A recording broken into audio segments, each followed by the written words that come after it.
Hello everyone. मैं हूं Himani and welcome to हिमकिल का पहला व्लॉग। महाकुंभ बस अभी अभी खत्म हुआ था।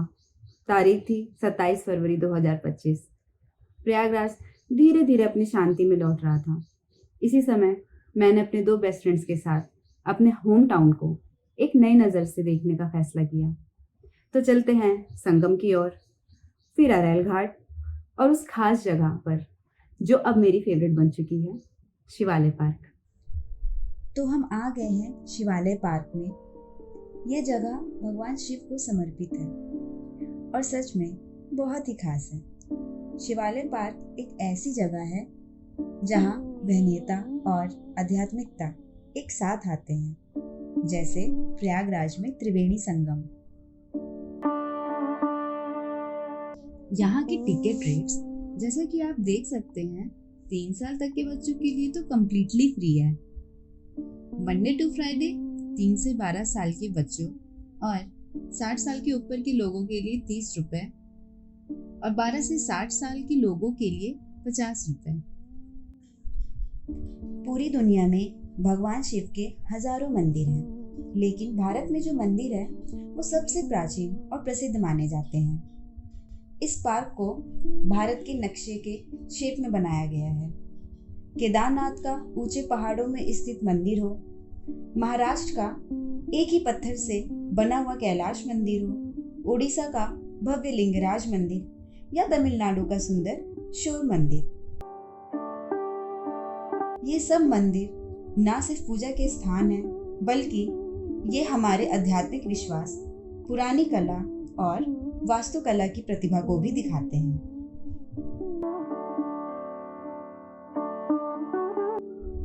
पार्क को जड़ी बूटियों से शुद्ध किया गया है, जो पुराने समय से पूजा में इस्तेमाल होते आए हैं। अब जरा सोचिए, अगर आपको ये सारे मंदिर एक ही जगह देखने को मिल जाएं, शिवालय पार्क में ऐसा ही अनुभव मिलता है। शिवालय पार्क में इन सभी प्रतिष्ठित मंदिरों की प्रतिकृति बड़े प्यार के साथ बनाए गए हैं। ये संरचनाएं टिकाऊ सामग्री से बने हैं और हर विवरण में उन मंदिरों का ही सार डाला गया है।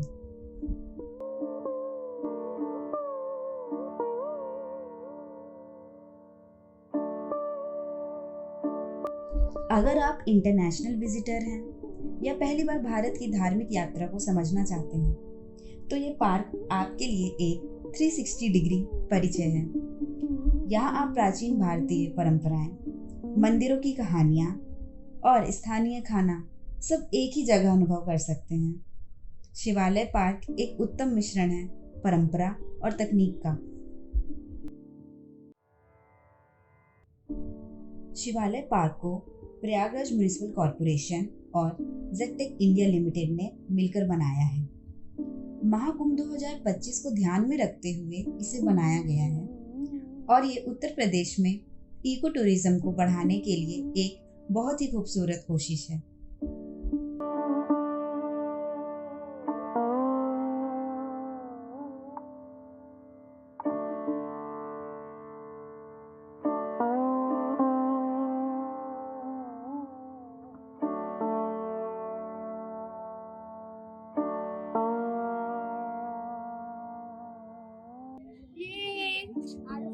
मेले में इधर आओ।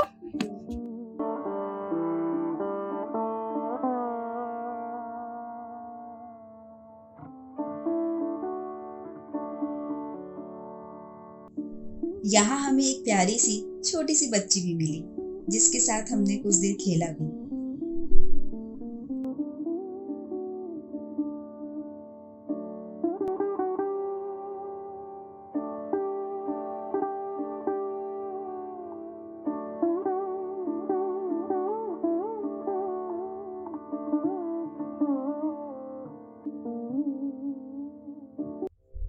अब हम पहुंचे हैं न्यू यमुना ब्रिज पर, जो आज के समय में प्रयागराज की पहचान बन चुका है।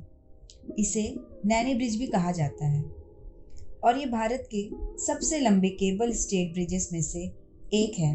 यमुना नदी के ऊपर बना ये ब्रिज उत्तर दक्षिण की दिशा में फैला हुआ है, जो प्रयागराज को नैनी से जोड़ता है। इसका निर्माण 2004 में हुआ था ताकि पुराने नैनी ब्रिज पर जो हैवी ट्रैफिक होता था वो थोड़ा कम किया जा सके। इसे हिंदुस्तान कंस्ट्रक्शन कंपनी और हुंडई इंजीनियरिंग एंड कंस्ट्रक्शन ने मिलकर बनाया था। ये इंडिया का पहला ऐसा 6 लेन ब्रिज है जो मॉडर्न डिजाइन और स्ट्रॉन्ग स्ट्रक्चर के साथ बना है। 2 कंक्रीट पाइलॉन्स और उन पर टंगे स्टील केबल्स इस पूरे ब्रिज को मजबूती से सपोर्ट करते हैं।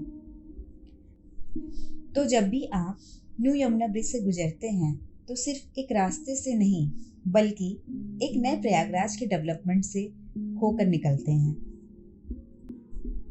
अब जब महाकुंभ 2025 की तैयारी जोरों पर थी तो पूरा प्रयागराज जैसे एक रंग बिरंगे कैनवस में बदलने लगा। शहर की सड़कों, चौराहों और सरकारी इमारतों की दीवारों पर आप देखेंगे खूबसूरत म्यूरल्स और पेंटिंग्स जो हर किसी का ध्यान खींच लेते हैं। इन पेंटिंग्स की थीम है हमारी सनातन संस्कृति, भगवान राम, कृष्ण, भोलेनाथ और रामायण की कहानियाँ। हर एक चित्र में हमारी आस्था, परंपरा और संस्कृति की गहराई नजर आती है। ये म्यूरल्स सिर्फ सजावट नहीं है, ये प्रयागराज की पहचान है, उसकी विरासत का उत्सव है। जगह की बात करें तो ये दीवारों की कला आपको दिखेगी सरकारी दफ्तरों की दीवारों पर, शहर की मुख्य सड़कों के किनारे और हर बड़े चौराहों पर। इन सब का मकसद है शहर को सुंदर बनाना, स्थानीय कला और कल्पना को बढ़ावा देना और प्रयागराज की समृद्ध सांस्कृतिक इतिहास को दुनिया के सामने लाना। आपको जानकर हैरानी होगी कि इस अभियान में करीब 500 से ज़्यादा कलाकार जुड़े हैं और इन्होंने 20 लाख स्क्वायर फीट दीवारों पर आर्ट बनाई है। सोचिए, जब लाखों श्रद्धालु महाकुंभ में यहाँ आए होंगे तो उन्हें सिर्फ आध्यात्मिक अनुभव नहीं मिला होगा बल्कि ये कलात्मक यात्रा भी उतनी ही खास रही होगी उनके लिए। और अब हम पहुंच चुके हैं त्रिवेणी संगम पर, प्रयागराज की सबसे पवित्र और पहचान वाली जगह। त्रिवेणी मतलब 3 नदियों का संगम, गंगा, यमुना और सरस्वती, जो कि एक कल्पित और अदृश्य नदी मानी जाती है। ऐसा माना जाता है कि सरस्वती धरती के नीचे से बहती है और यहीं आकर बाकी 2 नदियों से मिलती है।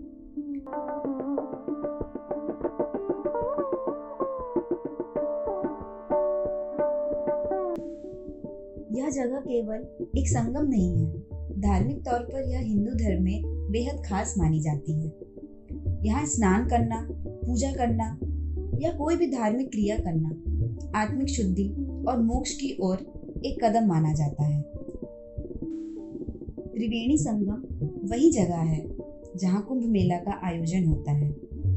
हर 12 साल में लाखों श्रद्धालु यहाँ इकट्ठा होते हैं अपनी आस्था के साथ।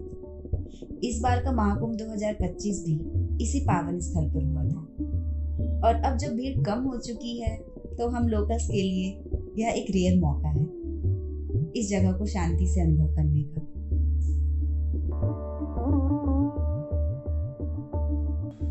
पानी तो अभी भी देखने में काफी गंदा लग रहा है। न्यूज़ चैनल्स में तो ये भी बताया गया था कि ह्यूमन एक्सक्रीटा भी काफी हाई अमाउंट में मिला है पानी में। आई होप सो कि ये पानी थोड़ा बेटर हो गया हो, पर ये पानी तो देख के छूने का भी मेरा तो मन नहीं कर रहा है। फिर भी आप देख सकते हैं कि आस्था में लोग अभी भी इस पानी में नहा रहे हैं।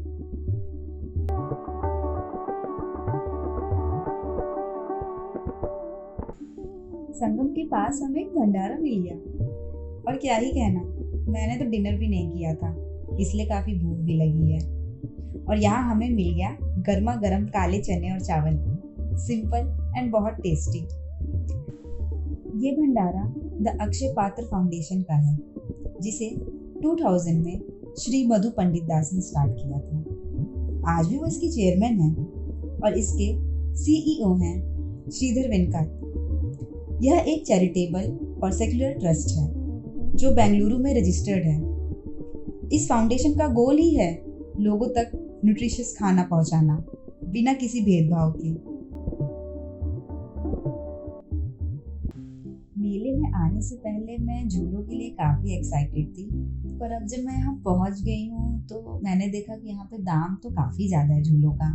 तो हम दोस्तों ने आपस में डिसाइड किया कि छोड़ो, क्यों ना हम अपने खाने पीने पे और शॉपिंग पे ही ध्यान देते हैं। मुझे मीठा पान बहुत ही पसंद है। वो जो पान के पत्ते का टेस्ट होता है ना, मेनली वो बहुत अच्छा लगता है। तो मैं तो कहीं भी जाती हूँ और अगर मुझे मीठा पान मिल गया तो मैं ज़रूर खाती हूँ। तो मेरे दोस्तों ने भी खाया।